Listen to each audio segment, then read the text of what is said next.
We're cutting across live to Union Minister Ravi Shankar Prasad's briefing. को उनकी सरकार ने आगे बढ़ाया था और उसका उन्होंने काफी विस्तार से अपना दावा ठोका है। मुझे आपत्ति नहीं है, लेकिन एक बात बहुत आश्चर्य लगा कि जब यूपीए सरकार की तुलना कर रही थी, दावे कर रही थी, तो एक बार डॉक्टर मनमोहन सिंह का नाम भी ले लिया होता। तो दो बार हारने के बाद भी मनमोहन सिंह को कोई क्रेडिट नहीं देना है। एक बात तो हम ये कहना चाहेंगे, बीजेपी वर्सेस कांग्रेस कौन कर रहा है इस चुनौती भरे समय में? कांग्रेस कर रही है, सोनिया जी आप कर रही हैं, राहुल गांधी कर रहे हैं। कहते हैं लॉकडाउन से क्या फायदा हुआ, सवाल हमसे पूछते हैं। तो उनके कांग्रेस के मुख्यमंत्री लॉकडाउन क्यों लगाते हैं? पंजाब की सरकार ने सबसे पहले लॉकडाउन क्यों लगाया और अभी भी 30 तक लगा रखा है? कर्फ्यू लगाते हैं वो। राजस्थान, महाराष्ट्र। तो क्या राहुल गांधी जी हम मान के चलें कि आपके मुख्यमंत्री आपकी बात नहीं सुनते, या आपका आर्गुमेंट इतना हल्का होता है कि उसको वो इग्नोर कर देते हैं? अब रही बात मनरेगा की, सोनिया जी आपकी सरकार में और नरेंद्र मोदी की सरकार में क्या अंतर है? आपकी सरकार काम शुरू करती है और काम ठीक नहीं करती। हम उसी काम को और इंप्रूव करते हैं और ठीक प्रकार से करते हैं। अब देखिए मनरेगा की बात, तो सीएजी की रिपोर्ट नंबर 6 ऑफ 2013 में लिखा हुआ है कि 7, 8 और 11, 12 में 2252 करोड़ रुपए खर्चा हुए इनएडमिसिबल वर्क पर जो नहीं होने चाहिए थे। और हमारी सरकार ने क्या किया कि आज मनरेगा का सारा पेमेंट सीधा बैंक अकाउंट में जाता है। आधार से लिंक्ड होना चाहिए ताकि जो जमीन पर मजदूर काम करते हैं उनको पेमेंट मिले। जब ऐसा हुआ है तो हमारी सरकार का एक फायदा क्या हुआ है कि आप देख लें कि हमारे समय में मनरेगा में, मैं आपको बोलना चाहता हूं कि इंडिविजुअल बेनिफिशियरी स्कीम के अंतर्गत मनरेगा में जहां 21.4% ऑफ टोटल वर्क था, आज हम उसको ले गए हैं 67.29% पर। तो चूंकि काम जो करेंगे उसकी जियो टैगिंग होती है, आपको उसको लोड करना पड़ता है, दिखाना पड़ता है कि आपने क्या काम किया, और सीधा बैंक अकाउंट में पैसे जाते हैं। तो बिचौलिया गायब हो गया और सही तस्वीर सामने आती है। एक और दूसरी कहानी है। अब आप देखिए जो टॉयलेट बनते हैं, 2009 से 2014 के बीच में यूपीए सरकार में 25 लाख टॉयलेट हर साल बनते थे। 25 लाख, 85 लाख, क्षमा करेंगे, 85.97 lakh toilet used to be constructed. Modi ji की सरकार में कितने बनते हैं? 2 करोड़ 17 लाख हर साल। तो आपने ये भी देखा कि किस तरह से हम लोगों ने ये बदलाव किया। तो मनरेगा हो या प्रधानमंत्री आवास योजना, जो पहले इंदिरा आवास योजना थी, उसके अंतर्गत जो 15 से 19 में मकान बने हैं वो बने हैं 1 करोड़ 1 लाख, जबकि यूपीए सरकार में भी इंदिरा गांधी आवास योजना पर भी लगभग 89 लाख आवास बने थे। तो चाहे वो और सोनिया जी, मैं आपसे एक बात पूछता हूं, प्रधानमंत्री ग्रामीण सड़क योजना और नेशनल हाईवे योजना, जिसको अटल बिहारी वाजपेयी की सरकार ने शुरू किया था, आपकी सरकार ने उसके साथ क्या न्याय किया था? याद करिए, आपने यही काम किया था कि स्वर्गीय अटल बिहारी वाजपेयी की फोटो को हटवाने का काम किया था। याद है ना? तो कृपया कर करके ऐसे सवाल कांग्रेस वर्सेस बीजेपी न करें सोनिया जी।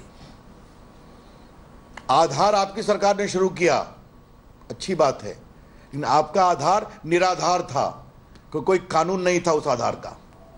हम लोगों ने कानून लाया और आज आधार के माध्यम से हम क्या काम करते हैं, सेफ एंड सिक्योर।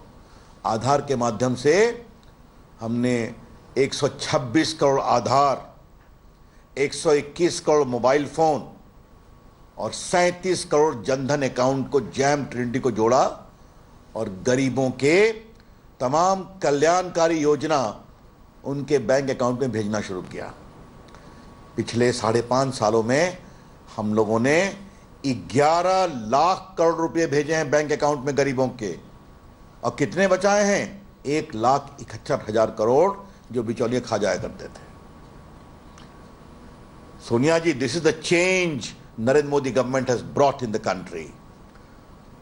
आपके स्वर्गीय पति कहते थे कि मैं दिल्ली से 1 रुपया भेजता हूं और गांव में 15 पैसे पहुंचते हैं, और नरेंद्र मोदी की सरकार में दिल्ली से 100 रुपये भेजते हैं और गरीब के अकाउंट में 100 रुपये पहुंचते हैं।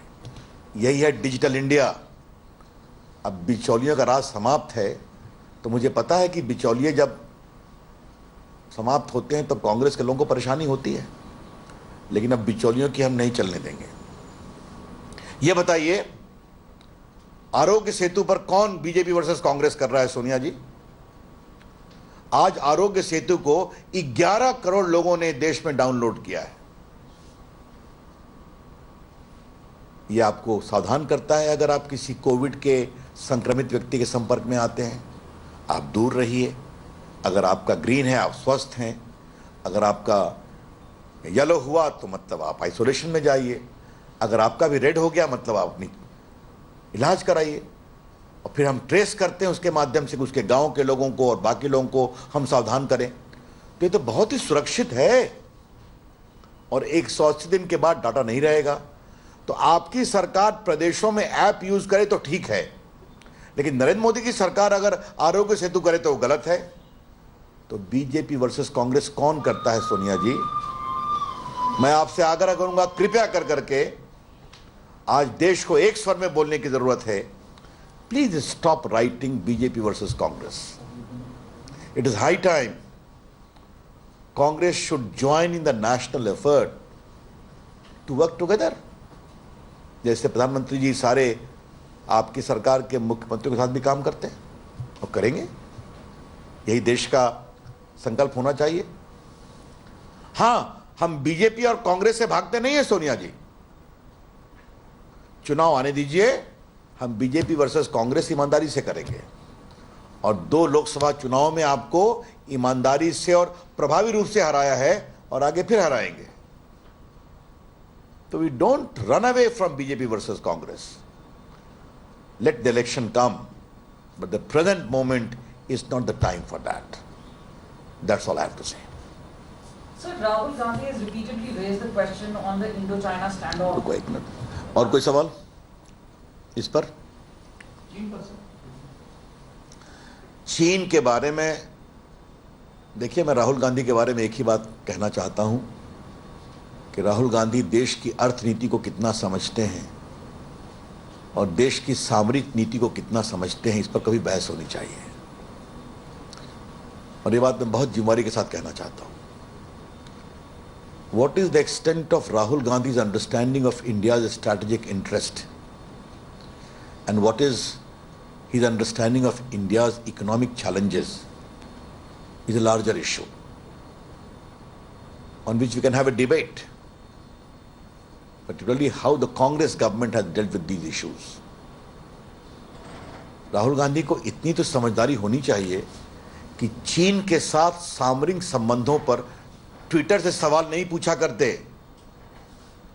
कम से कम चुनौती भरे मामलों में, विदेश नीति में, क्या वो खुलकर इस तरह से सवाल पूछना उनका लाजिमी है क्या? हम देश भर के साथ सद्भाव और शांतिपूर्ण तरीके से रास्ता निकालते हैं और निकालेंगे। राहुल गांधी जी, कृपया कर करके आप थोड़ा सा इन चीजों को सीखिए। आप वही हैं जिन्होंने बालाकोट के हमले के बाद भी सबूत मांगा था। राहुल गांधी जी आप वही हैं जिन्होंने उरी पर हमले पर भी सेना की शहीदों की शहादत का सबूत मांगा था, और आज चीन पर भी वही सवाल कर रहे हैं। राहुल गांधी थोड़ा समझें, वरना चीन की कहानी आएगी और कांग्रेस ने चीन के साथ किस तरह से चीजों को संभालने की कोशिश की थी, तो बहुत चीजें निकलेंगी। कम से कम अभी देश में एकता रहे बहुत जरूरी है। Sir, the government is at the helm of affairs. Will there be a clarification coming on the China issue? Thank you, I already replied to you, thank you. Yes, अब क्या है? Hi everyone, Preeti Chaudhary here. Hope you like this video. For latest news and analysis, like and subscribe to the India Today YouTube channel. And don't forget to press the bell icon to stay updated. Thank you for watching.